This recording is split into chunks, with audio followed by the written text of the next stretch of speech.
everyone, myself Dr. Ram Babu Tripathi. I am working as Associate Professor in Ramins Institute of Vocational and Technical Education, Greater Noida. Today we will discuss about the pyrazole and imidazoles.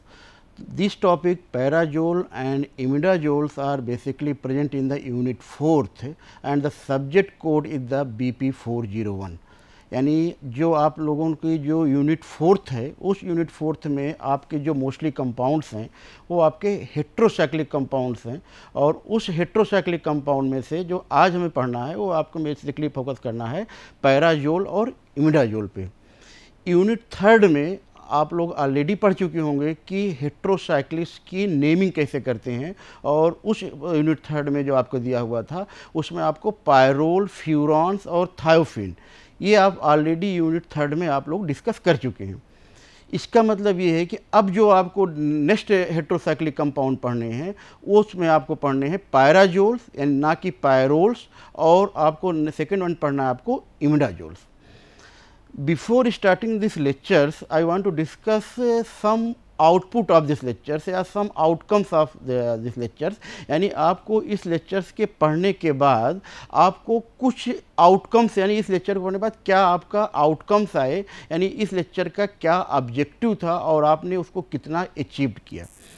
तो जैसा कि आपका topic दिया हुआ है pyrazole and imidazole, means after this lectures all of you must we write down the structure of pyrazole and imidazole. यानी आपको पैराजोल और इमिडाजोल का आपको स्ट्रक्चर आ जाएगा कि क्या होता है पैराजोल एंड क्या होता है इमिडाजोल। सेकेंड वन, आपको सेकेंड आउटकम से यह होना चाहिए कि क्या डिफरेंस है आपका पैराजोल्स और इमिडाजोल्स में। थर्ड वन हम डिस्कस करेंगे कि जो पैराजोल और जो इमिडाजोल्स हैं these are the heterocyclic compounds. तो अगर ये हेट्रोसाइक्लिक कंपाउंड है तो इनका कुछ मॉलिक्यूलर फार्मूला होंगे, तो हमें मॉलिक्यूलर फार्मूला डिस्कस करना है। फिर इनकी हमको ये देखना है कि कौन सी इनकी फिजिको केमिकल प्रॉपर्टी है, जिसमें हमें फिजिकल प्रॉपर्टी भी पढ़ना है और आपको केमिकल प्रॉपर्टी पढ़ना है। और लास्ट वन जो आपको हम लोग देखेंगे उसमें देखेंगे इसकी केमिकल रिएक्शंस, यानी कौन से रिएक्शन दे रहा है, इलेक्ट्रोफिलिक दे रहा है, न्यूक्लियोफिलिक दे रहा है। और फिर आप इसका जो बेसिक एम है, चूँकि हम लोग ये फार्मेसी का सब्जेक्ट है और तो आपका एम होना चाहिए कि आखिर ये जो आप पैराजोल इमिडाजोल पढ़ रहे हो इसका क्या मेडिसिनल यूज है। यानी आपको ये भी पता होना चाहिए कि आप आखिर कोई ये कंपाउंड पढ़ रहे हो, इसकी केमिस्ट्री पढ़ रहे हो आप पैराजोल और इमिडाजोल्स की, तो क्या इसका कोई मेडिसिनल इंपॉर्टेंस है, अगर है तो फिर वो कौन सी ड्रग में है। Next one is the what is the introductions. Introduction में क्या है कि आप आपके सामने स्ट्रक्चर बना हुआ है, this is the structure of pyrazoles and this is structure of imidazoles. Pyrazoles and imidazoles both are the heterocyclic compounds. अब पहला आपके दिमाग में हेट्रोसाइक्लिक कंपाउंड्स है, तो हेट्रोसाइक्लिक कंपाउंड्स क्यों हैं?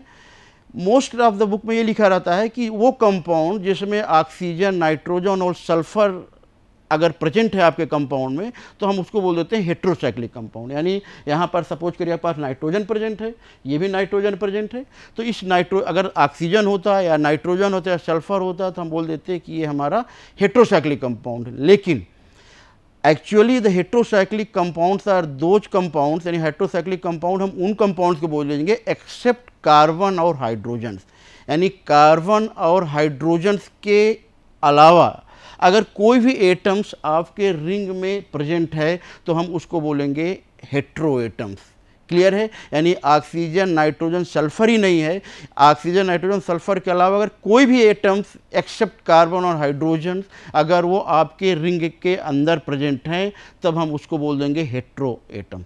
क्लियर है? यानी पहला पॉइंट हो गया कि हम कब बोलेंगे, इसीलिए ये हमारा कंपाउंड हो गया हेट्रोसाइक्लिक कंपाउंड। नेक्स्ट जब आप इसमें डिफिनेशन पढ़ते हैं तो ये आपके सामने स्ट्रक्चर बना हुआ, तो these heterocyclic compound are the 5 member heterocyclic compound. यानी 5 मेंबर हाइड्रोसाइक्लिक कंपाउंड कहा जा रहा है, ना कि ये कहा जा रहा है कि 5 कार्बन एटम्स प्रेजेंट है। तो 5 मेंबर्स, तो आपके दिमाग में क्या आता है, जैसे ही 5 मेंबर आता है वैसे ही आप जो है कार्बन एटम आप C5 लिख देते हैं।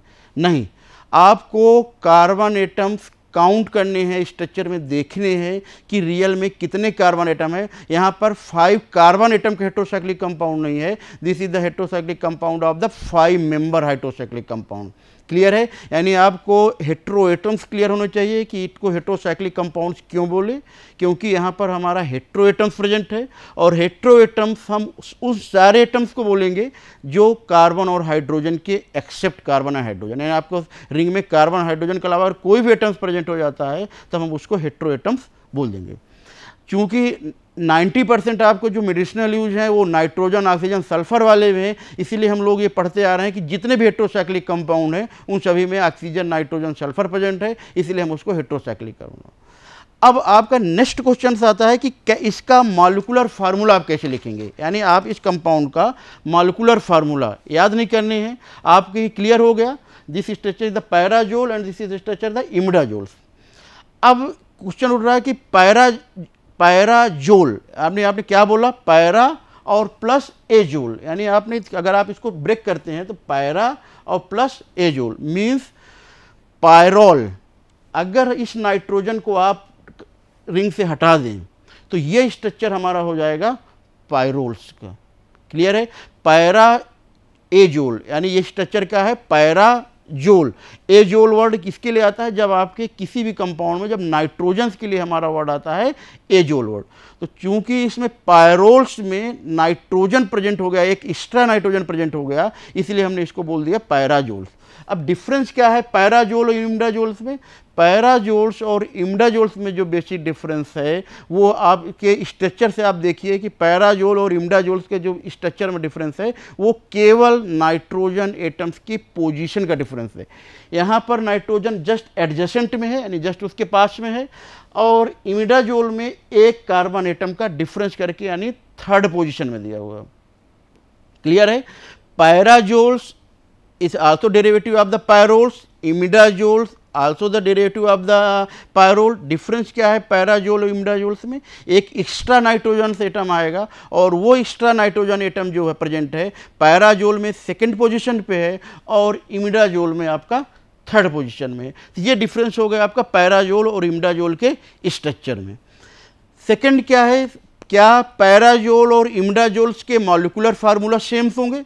तो स्ट्रक्चर देखने से तो लगा कि इसका ये दोनों पैराजोल और इमिडाजोल ये एक दूसरे के आइसोमर्स हैं।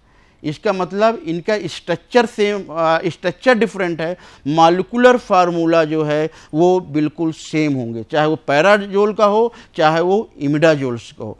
चूँकि ये एक दूसरे के आइसोमर्स हैं तो आइसोमर्स की कुछ फिजिकल प्रॉपर्टी या थोड़े से केमिकल प्रॉपर्टी भी चेंज होगी, यानी पैराजोल्स और इमिडाजोल की जब हम फिजिकल केमिकल प्रॉपर्टी पढ़ेंगे तो उसमें भी कुछ डिफरेंस आए। यानी इतना यहाँ से इस स्लाइड तक ये क्लियर हो जाना चाहिए कि क्या डिफरेंस है पैराजोल्स में और क्या डिफरेंस है इमिडाजोल। नेक्स्ट वन है इसका मॉलिक्यूलर फार्मूला आप कैसे डिटरमाइन करेंगे। मॉलिक्यूलर फार्मूला में आप फर्स्ट क्या आप total number of carbon atom count कर लें, total number of hydrogen count कर लें और उसके बाद जो हेट्रो एटम प्रेजेंस है उस हेट्रो एटम को काउंट करें। तो जो इसका मॉलिक्यूलर फार्मूला आएगा वो आएगा C3H4N2। दो नाइट्रोजन एटम प्रेजेंट है, ठीक है, दो नाइट्रोजन एटम प्रेजेंट है, कार्बन एटम्स यहाँ पर 3 हैं। इसका मतलब जब स्टार्टिंग लेक्चर में कहा था these are the 5 member hydrocyclic compounds, ये नहीं कहा गया था कि 5 कार्बन एटम का हाइड्रोसाइक्लिक कंपाउंड है। तो दिस इज द 5 मेंबर, यानी टोटल 5 मेंबर हैं, चाहे वो कार्बन प्रेजेंट हो चाहे वो नाइट्रोजन प्रेजेंट हो, XYZ कोई भी एटम्स प्रेजेंट हो। तो अगर आप इसकी नंबरिंग करते हैं, नंबरिंग हमेशा हेट्रोसाइक्लिक जो एटम्स है वहाँ से स्टार्ट होगी। ये आप ऑलरेडी यूनिट 3 में हेट्रोसाइक्लिक की नेमिंग पढ़ लेंगे, एक्सेप्ट आइसोक्विनोलिन्स। यानी हम सभी में जो नंबरिंग स्टार्ट करेंगे वो नंबरिंग स्टार्ट करेंगे जहाँ से उसका हेट्रो एटम प्रेजेंट है, एक्सेप्ट एक इसमें एक्सेप्शन है, वो है आपका आइसोक्विनोलिन। जब आप आइसोक्विनोलिन पढ़ेंगे तब आप देखेंगे वहाँ पर जो नंबरिंग स्टार्ट है वो आपको नाइट्रोजन से स्टार्ट नहीं है। तो जब आप इसकी नंबरिंग करेंगे first, second, third, fourth and fifth, यानी these are the 5 member heterocyclic compound, यानी 5 मेंबर्स हो गए। कार्बन एटम्स कितने हैं, यहाँ से आपका एक कार्बन एटम रिमूव हो गया, यहाँ से एक कार्बन एटम रिमूव हो गया, यानी 5 कार्बन में से आपके 2 कार्बन रिमूव हो गए, तो टोटल कार्बन कितने बच गए आपके? C3। आप मॉलिक्यूलर फार्मूला याद मत करिएगा, आपको मॉलिक्यूलर फार्मूला आपको स्ट्रक्चर को देख करके लिखना है, ना कि आपको याद करके लिखना है। सारे हेटेरोसाइक्लिक कंपाउंड के मॉलिक्यूलर फार्मूला याद नहीं करने। नेक्स्ट, जब उसके बाद हेटेरोएटम्स कितने हैं, हेटेरोएटम मीन्स कार्बन और हाइड्रोजन के अलावा जो एटम्स प्रेजेंट हैं, वो आपके एटम्स प्रेजेंट है आपका नाइट्रोजन और एक ये यानी 2 नाइट्रोजन प्रेजेंट है, यानी एक नाइट्रोजन फर्स्ट पोजीशन पे और एक सेकंड में इन केस ऑफ पैराजोल, और इमिडाजोल में फर्स्ट और थर्ड पोजीशन में। तो इस तरह आप इसका मॉलिक्यूलर फार्मूला लिखेंगे। दोनों का अगर आप टोटल कार्बन काउंट करेंगे तो 3 कार्बन आएंगे, हाइड्रोजन काउंट करेंगे तो क्योंकि इस हाइड्रोजन को काउंट कर लेंगे तो टोटल आपके 4 हाइड्रोजन्स आएंगे, और जो नाइट्रोजन आएगा वो आपके आएंगे 2। इसके बाद आप इसमें देखें तो इसमें 2 तरह का नाइट्रोजन है, एक ब्लैक कलर का डिनोट किया गया है, एक ग्रीन कलर का डिनोट किया गया है। तो जो ब्लैक कलर के डिनोटेड किया गया है, इस नाइट्रोजन को हम बोलेंगे पायरोल लाइक नाइट्रोजन, क्योंकि यही स्ट्रक्चर आपका पायरोल में प्रेजेंट है। और जो ग्रीन कलर वाला नाइट्रोजन है, इसको हम बोलेंगे पिरिडीन लाइक नाइट्रोजन। पिरिडीन अभी आप नेक्स्ट लेक्चर में पढ़ेंगे कि क्या है पिरिडीन। तो जो नेक्स्ट जो ग्रीन नाइट्रोजन है वो आपको पढ़ेंगे पिरिडीन नाइट्रोजन। दोनों में डिफरेंस क्या है, जो पायरोल का नाइट्रोजन के जो लोन पेयर ऑफ इलेक्ट्रॉन्स है, वो lone pair of electrons ring के अंदर लोकलाइज्ड है, लेकिन जो पिरिडीन के लोन पेयर ऑफ इलेक्ट्रॉन्स है वो आपके रिंग के बाहर प्रेजेंट है। ये डिफरेंस है आपका पायरोल लाइक नाइट्रोजन और पिरिडीन लाइक नाइट्रोजन। क्लियर है, यानी पैराजोल्स क्या हैं, इमिडाजोल्स क्या हैं, दोनों टाइप के नाइट्रोजन में क्या डिफरेंस है और क्या उसका मॉलिक्यूलर फार्मूला है। Next one is the physico-chemical properties. Physico-chemical property में अक्सर एक कन्फ्यूजन होता है, अगर right down the physico-chemical property, इसी में स्टूडेंट क्या करते हैं, केमिकल रिएक्शन भी लिखना शुरू कर देते हैं। पहला आपका ये डिफ्रेंशिएट होना चाहिए कि what is the meaning of physico-chemical, what is the meaning of physical property. Physical property वो प्रॉपर्टी है जिसमें उसकी केमिकल इंटाइटी यानी केमिकल नेचर्स में कोई चेंजेज नहीं होंगे, और वो प्रॉपर्टी जो आप मेजर्ड करेंगे या ऑब्जर्व करेंगे वो आपकी फिजिकल प्रॉपर्टी है। जैसे मेल्टिंग पॉइंट्स, बॉइलिंग पॉइंट्स, ये आप क्या है, ये आपकी फिजिकल प्रॉपर्टी है। कैसे, सपोज करें वाटर है, water is the liquid form और वाटर का मॉलिक्यूलर फार्मूला है आपका H2O। ठीक है, जैसे इस वाटर को आप बॉयल करेंगे, वाटर कन्वर्ट हो जाएगा वेपर्स में, और उस वेपर का भी मॉलिक्यूलर फार्मूला है आपका H2O। इसका मतलब जब आप वाटर लिक्विड फॉर्म में है तब भी उसका केमिकल फार्मूला H2O है, जब आप उसको हीट कर दिए वो वेपराइज हो गया, वेपर में कन्वर्ट हो गया, तब भी वो आपका H2O है। यानी कोई भी केमिकल उसका इसका केमिकल फार्मूला जो है वो चेंज नहीं हुआ। H2O का, लिक्विड का भी H2O है और वेपर का भी H2O है। तो जब केमिकल फार्मूला चेंज नहीं हुआ, इसका मतलब ये प्रॉपर्टी चेंज क्या हुआ, फिजिकल नेचर। तो ये आपकी फिजिकल प्रॉपर्टी है। सेकेंड, एक सबसे ज़्यादा कन्फ्यूजन आता है कि कलर्स क्या हैं। कलर्स आपकी फिजिकल प्रॉपर्टी है या कलर आपके केमिकल प्रॉपर्टी है। तो यहाँ पर आपको थोड़ा सा याद रखना है, कलर अगर सिर्फ कलर्स पूछा जाए, रेड कलर है, व्हाइट कलर है, ग्रीन कलर है, अगर सिर्फ कलर्स पूछा जाता है तो this colour is the physical property, लेकिन change in the colour is the chemical property. Clear है, colour is the physical property लेकिन change in the colour is the chemical property. तो ये डिफरेंस है आपका फिजिकल और केमिकल प्रॉपर्टी में। PH क्या है, pH mean negative logarithm of hydrogen, और भी पढ़ेंगे एसिड है या बेस। तो जो पीएच पढ़ते हैं, pH is the chemical property, ना कि आपका पीएच जो है आपका फिजिकल प्रॉपर्टी। तो इसमें हमें जो पढ़ना, ये तो क्लियर होगा क्या है फिजिकल प्रॉपर्टी और क्या है केमिकल प्रॉपर्टी। इसमें जो फिजिकल प्रॉपर्टी है, बॉइलिंग पॉइंट्स, नेम से क्लियर है कि वो the temperature at which liquid start the boiling, यानी वो टेम्परेचर जिस टेम्परेचर पे लिक्विड बॉइलिंग करना स्टार्ट हो जाता है वो उस लिक्विड का बॉइलिंग पॉइंट। क्लियर है। And melting point mean the temperature at which solid start the melt, यानी जिस टेम्परेचर पे सॉलिड स्टार्ट करना मेल्ट हो जाएगा वो आपका मेल्टिंग पॉइंट है, और जिस टेम्परेचर पे लिक्विड बॉयल करना स्टार्ट हो जाता है वो आपका बॉइलिंग पॉइंट है। यहाँ पर एक बेसिक ये है, आप लोग देखते होंगे कि मेल्टिंग पॉइंट एक रेंज में लिखा रहता है, जस्ट नॉट लाइक एक नंबर, जैसे 30 से मान सपोज करिए मेल्टिंग पॉइंट है 28 डिग्री सेंटीग्रेड, तो आप ये क्या लिखा रहेगा 28 to 30 डिग्री सेंटीग्रेड, मीन्स एक रेंज, यानी 28 से मेल्ट होना स्टार्ट किया और 30 डिग्री सेंटीग्रेड तक वो कंप्लीटली मेल्ट हो गया। अब जब आप पैराजोल और इमिडाजोल का जब बॉइलिंग पॉइंट आप देखते होंगे तो पैराजोल्स और इमिडाजोल्स में क्लियर हुआ है द बॉइलिंग पॉइंट, एक का बॉइलिंग पॉइंट 256 है और दूसरे के कंपाउंड्स का बॉइलिंग पॉइंट जो है वो 187 डिग्री सेंटीग्रेड से। मीन्स ये जो बॉइलिंग पॉइंट का डिफरेंस है ये ऐसा क्यों है, यानी पैराजोल का मेल्टिंग पॉइंट्स कम है, इमिडाजोल का मेल्टिंग पॉइंट जो है वो ज़्यादा है, जो कि जब आपने स्टार्टिंग में देखा था, फर्स्ट स्लाइड में आपने देखा था कि जो इनका स्ट्रक्चर्स है दोनों का केवल नाइट्रोजन का पोजीशन का डिफरेंस है, मॉलिक्यूलर फार्मूला सेम है, मींस इनका साइज और शेप तो अप्रॉक्सीमेट सेम है, लेकिन बॉइलिंग पॉइंट में ये डिफरेंस क्यों आ जा रहा है कि एक का बॉइलिंग पॉइंट 257 डिग्री सेंटीग्रेड है 256 और दूसरे का बॉइलिंग पॉइंट जो है 187 डिग्री सेंटीग्रेड।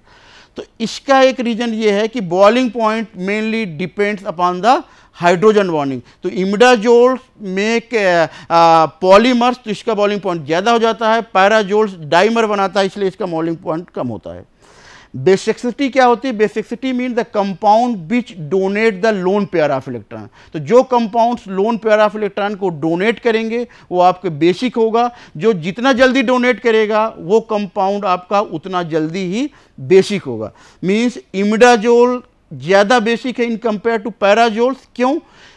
पैराजोल का इमिडाजोल इसलिए ज़्यादा बेसिक है कि इमिडाजोल्स का जो लोन पेयर ऑफ इलेक्ट्रॉन्स है और जो पैराजोल का जो लोन पेयर ऑफ इलेक्ट्रॉन, जब आप बेसिसिटी कंपेयर करेंगे तब आप देखेंगे कि स्ट्रक्चर में इमिडाजोल्स में दोनों नाइट्रोजन्स जो हैं वो आपके पास में हैं, पैराजोल्स में। इमिडाजोल्स में नाइट्रोजन का जो है वो आपका पोजीशन का डिफरेंस है, तो इस पोजीशन के डिफरेंस की वजह से जो है आपका इसमें क्या जो है इनकी बेसिसिटी चेंज हो जाती है। तो अगर नाइट्रोजन पास में है पैराजोल्स में, तो जब पैराजोल्स में जब आप दोनों नाइट्रोजन पास में हैं तो दोनों नाइट्रोजन एक दूसरे को, ये इलेक्ट्रोनेगेटिव हैं तो एक दूसरे को अट्रैक्ट करते रहते हैं, तो लोन पेयर ऑफ इलेक्ट्रॉन जो इसका है वो जल्दी रिमूव नहीं हो पाता। यहाँ पर ये चूंकि दूर चला जाता है तो ये lone pair of easily remove हो जाता है, इसीलिए इमिडाजोल ज़्यादा बेसिक है इन कंपेयर टू पैराजोल्स को। ठीक है, what is the effect of substitution, यानी क्या इफेक्ट होता है बेसिसिटी में? तो जो हमारे ईडीजी मीन जो इलेक्ट्रॉन डोनेटिंग ग्रुप्स हैं वो रिंग की बेसिसिटी को इंक्रीज करेंगे और जो इलेक्ट्रॉन विड्राइंग ग्रुप है वो बेसिसिटी को जो है वो डिक्रीज करेंगे। यानी अगर वो कंपाउंड जो इलेक्ट्रॉन डोनेटिंग ग्रुप है, just like methyl group electrons को डोनेट कर रहा है, इसका मतलब यहाँ पर इलेक्ट्रॉन इधर पुल होगा तो ये इलेक्ट्रॉन जो lone pair electron easily remove हो जाएगा, इसीलिए मिथाइल सब्स्टिट्यूटेड यानी इलेक्ट्रॉन डोनेटिंग वाले ग्रुप जो है वो ज़्यादा बेसिक है इन कंपेयर टू अनसब्स्टिट्यूटेड पैराजोल्स के।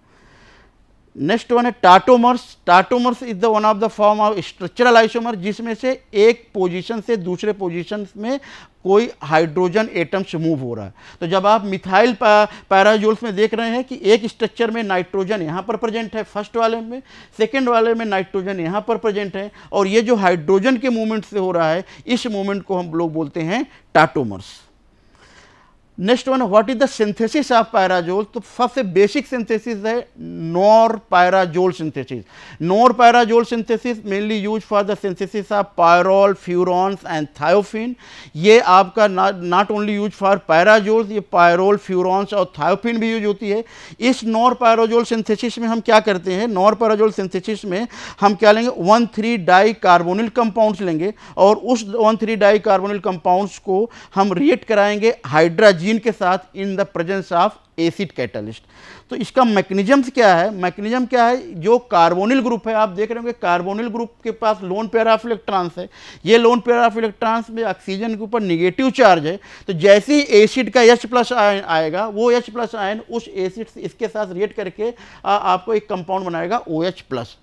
ये OH प्लस जैसे ही OH प्लस बनाएगा इस कार्बन के पास पॉजिटिव चार्ज आ जाता है और इस पॉजिटिव चार्ज आयन की वजह से ये हाइड्रोजन यहाँ पे ऐड करके एक कम्प्लेक्स बना जाता है। इसी तरह करके ये प्रोसेस होते रहते हैं। जब ये रिंग बनता है, जो इसके पास नेक्स्ट स्टेप में क्या होता है, जो सेकेंड वाला कार्बोनिल कंपाउंड है ये रिएक्ट करता है और इस तरह करके आपकी एक पैराजोल की सिंथेसिस, कंप्लीट सिंथेसिस स्टार्ट हो जाती है। तो यहाँ पर आपको याद क्या करना है, जो डाइएसिटाइल कंपाउंड्स लेना है, डाइएसिटाइल कंपाउंड में इसको रिएक्शन कराना है एसिड कैटालिस्ट से in the presence of hydrogen. Next one है इसका, इस मेजर डिसएडवांटेज क्या है इस रिएक्शन का, इस रिएक्शन का मेजर डिसएडवांटेज है कि इसमें कभी कभी आइसोमर्स बनते हैं, यानी अनसिमेट्रिकल अगर आप डाइएसिटाइल कीटोन लोगे तो आपका एक कंपाउंड बनकर के मिक्सचर ऑफ कंपाउंड बनते हैं। ये इसका सबसे बड़ा डिसएडवांटेज है। इमिडाजोल की जो सिंथेसिस है, इमिडाजोल का जो बेस्ट सिंथेसिस है वो मानी रेडजेस्की सिंथेसिस है। इस सिंथेसिस में हम क्या करते हैं, इसमें हम डाई इमीन्स बनते हैं और इसमें जो कंपाउंड लेंगे वो दो रिएक्शन होगा।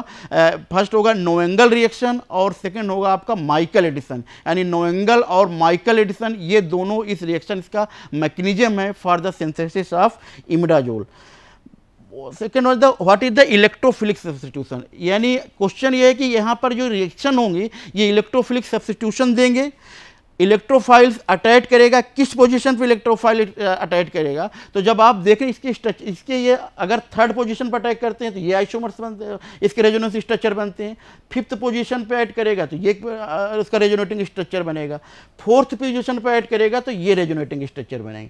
जो मोस्ट इंपॉर्टेंट पॉइंट है कि पैराजोल्स में जो इलेक्ट्रोफिलिक सब्स्टिट्यूशन होगा वो मेनली कहाँ पर होगा, फोर्थ पोजीशन पे। फोर्थ पोजीशन पे जब आप इलेक्ट्रोफाइल अटैक करता है तब किसी भी कंपाउंड नाइट्रोजन के पास आपका प्लस वाला कंपाउंड नहीं बनता, यानी एन डबल बॉन्ड। इसको बोलते हैं azomethane. Azomethane means N double bond N. Nitrogen के ऊपर कभी भी पॉजिटिव चार्ज नहीं आ सकता क्योंकि नाइट्रोजन आपका इलेक्ट्रोनेगेटिव एटम्स है, इसीलिए ये दोनों स्ट्रक्चर अनस्टेबल है, यानी फेवर नहीं करते इलेक्ट्रोफिलिक सब्स्टिट्यूशन के लिए। तो मोस्टली जो भी इलेक्ट्रोफिलिक सब्स्टिट्यूशन होंगे वो होंगे आपके फोर्थ पोजीशन में। और इलेक्ट्रोफिलिक सब्स्टिट्यूशन क्या है, इलेक्ट्रोफिलिक सब्स्टिट्यूशन है आपका नाइट्रेशन हुआ, सल्फोनेशन हुआ या आपका हेलोजिनेशन वाली जो रिएक्शन होंगी वो सारे आपकी फोर्थ पोजीशन पे होगी। ठीक है। इलेक्ट्रोफिलिक एडिशंस ये बहुत रेयर होंगे। इलेक्ट्रोफिलिक एडिशन कहाँ पर होंगे, जो इलेक्ट्रोफिलिक सब्स्टिट्यूशन होंगे वो मेनली आपका एरोमेटिक रिंग के कार्बन पर होंगे, लेकिन इलेक्ट्रोफाइल का जो एडिशन अगर होता भी है तो वो आपका होगा नाइट्रोजन पे। तो अगर आप इलेक्ट्रोफिलिक एडिशन कराते हैं तो आपका ये आपका N1 और N2 डाइमिथाइल पैराडोजियम साल्ट बनेगा। इम्पॉर्टेंस क्या है पैराजोल्स का, पैराजोल्स का जो इम्पॉर्टेंस है वो जो ये है, ये आपका एक ड्रग्स है एंटीपायरिन जो आपके एनाल्जेसिक है, वहाँ पर ये न्यूक्लियस प्रेजेंट है। सिलोकॉक्सिब यहाँ पर प्रेजेंट है।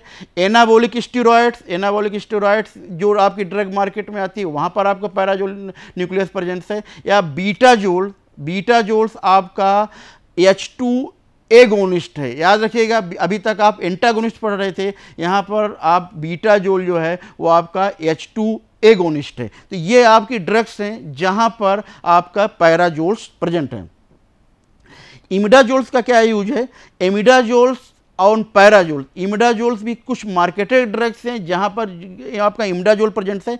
कीटोकोनाजोल्स आपके एक एंटी फंगल ड्रग्स है, वहाँ पर ये आपका आप अगर न्यूक्लियस देंगे तो यहाँ पर आपका इमिडाजोल रिंग प्रेजेंट है। सिमिटिडीन रेनिटिडीन ये आपकी ड्रग्स जो है, जब आपका एंटीहिस्टामिनिक ड्रग्स है वहाँ पर आपका जो हिस्टामिन रिसेप्टर्स है उसका एंटागोनिस्ट है, वहाँ पर ये ड्रग प्रेजेंट है।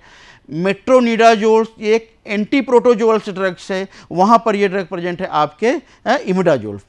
और एक लास्ट वन जो ड्रग है वो आपके है एजाथायोप्रिन आपकी इम्यूनोसप्रेसेंट ड्रग्स है, ये मेनली यूज होती है रिमोटॉइड अर्थराइटिस में, वहाँ पर प्रेजेंट। तो लास्ट वन कंक्लूजन्स क्या है इस लेक्चर्स का, यानी what is the difference of pyrazole and imidazoles, कि पैराजोल्स और इमिडाजोल्स में क्या डिफरेंस है। इक्वल डिफरेंस है ओनली नाइट्रोजन्स की पोजीशंस का, और उसके बाद किस पोजीशन पे वो इलेक्ट्रोफिलिक सब्स्टिट्यूशन रिएक्शन देगा, उस पोजीशन क्यों देगा वो, और लास्ट लास्ट वन है किस किस कंपाउंड्स में उसका बेसिक न्यूक्लियस में आपका पैराजोल्स और इमिडाजोल प्रेजेंट है। उस कुछ ड्रग्स के आपको नाम याद रखने हैं कि इस ड्रग में आपका पैराजोल्स प्रेजेंट है और इस ड्रग में आपका इमिडाजोल प्रेजेंट है। जैसे आप देख रहे होंगे मेट्रोनिडाजोल्स में आपका इमिडाजोल रिंग प्रेजेंट है और पैराजोल में बाकी में आपको आप उधर पड़े होंगे आपका pyrazole ring. Thank you so much.